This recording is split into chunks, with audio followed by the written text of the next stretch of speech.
Exeter, Season 1 by Ronnie Gunter and George Ducker.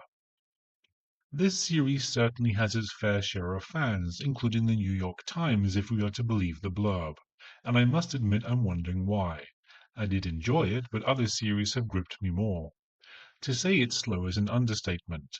It meanders from plot point to plot point until the last episode, where the ending seems to come out of nowhere. It was very bizarre. The characters, for the most part, are unlikable.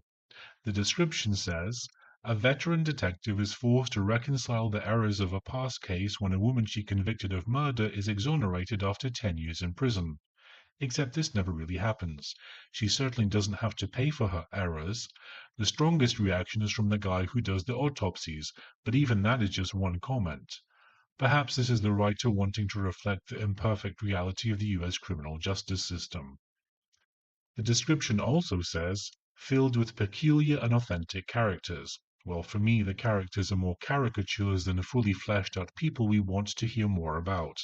And for me, the two main female characters were indistinguishable when they spoke. If you don't know the scene was with X and Y, you could think it was between X and Z until someone mentions a name. That said, the acting is first rate. I couldn't fault any of them.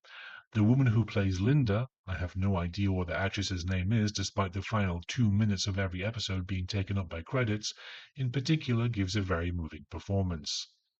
What I disliked most is that there's no way to guess who committed any of the crimes. The person isn't mentioned until halfway through the last episode. I feel this is unfair on the listener. Would I listen to any more in this series? Probably. It wasn't bad and it was over relatively quickly. All in all, I'd give the series a 3 out of 5 and the cast a 4 out of 5.